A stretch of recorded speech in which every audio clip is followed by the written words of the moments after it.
सबको जय मसीह की। मित्रों, आज हम एक ऐसे शब्द के बारे में चर्चा करेंगे जो आपने शायद कई बार सुना होगा, खासकर चर्च में या मसीही गीतों में।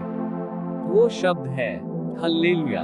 मित्रों, कितने लोग जानते हैं कि इस छोटे से शब्द में कितनी शक्ति और कितना गहरा अर्थ छिपा है।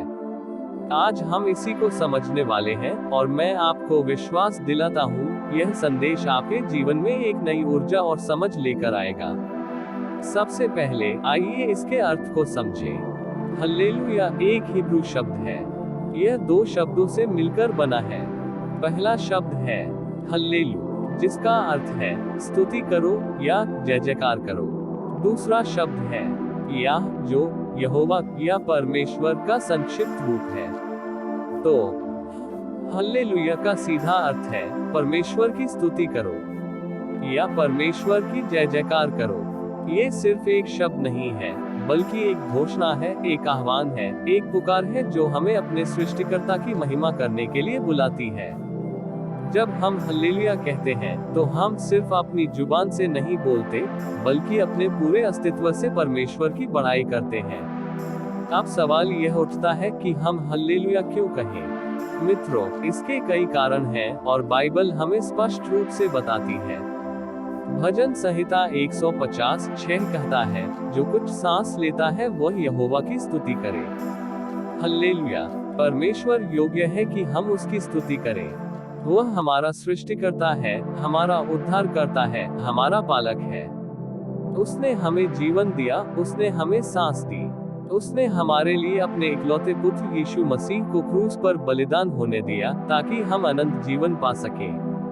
क्या ये सब स्तुति के लिए पर्याप्त नहीं? जब हम अपने जीवन में उसकी भलाई को देखते हैं, उसकी कृपा को अनुभव करते हैं, तो हमारे होंठों से अनायासी हल्लेलुया निकल पड़ता है। प्रकाशित वाक्य 19:1-6 स्वर्ग में एक बड़ी भीड़ की आवाज सुनाई देती है जो कहती है हल्लेलुया। उद्धार और महिमा और सामर्थ्य हमारे परमेश्वर ही के हैं, क्योंकि प्रभु हमारा परमेश्वर सर्वशक्तिमान राज्य करता है। वचन हमें याद दिलाता है कि चाहे दुनिया में कितनी भी बुराई हो, कितनी भी मुश्किलें हो, हमारा परमेश्वर सिंहासन पर विराजमान है।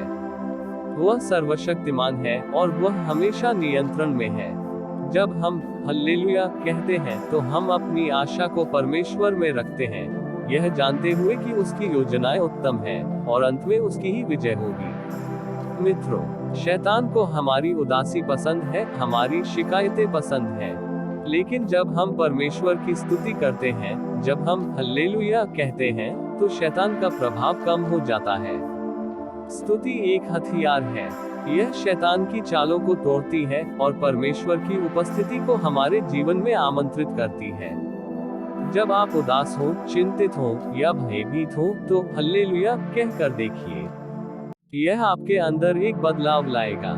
मित्रों, हल्लेलुया सिर्फ चर्च तक सीमित नहीं है। यह हमारे दैनिक जीवन का हिस्सा होना चाहिए। जब आप सुबह उठते हैं और एक नया दिन देखते हैं, तो परमेश्वर को कहें हल्लेलुया। जब आप अपने परिवार को देखते हैं, तो कहें हल्लेलुया। जब आपको कोई मुश्किल चुनौती का सामना करना पड़े, तो कहें हल्लेलुया, क्योंकि परमेश्वर आपके साथ है। जब आप परमेश्वर की भलाई का अनुभव करते हैं, तो कहें हल्लेलुया। हल्लेलुया शब्द बोलने में एक आदत बनानी चाहिए, एक जीवन शैली बननी चाहिए। यह हमें परमेश्वर पर ध्यान केंद्रित करने में मदद करता है, बजाय अपनी समस्याओं पर ध्यान देने के। मित्रों, अगली बार जब आप हल्लेलुया का शब्द सुने या बोले, तो बस एक शब्द के रूप में मत लीजिए।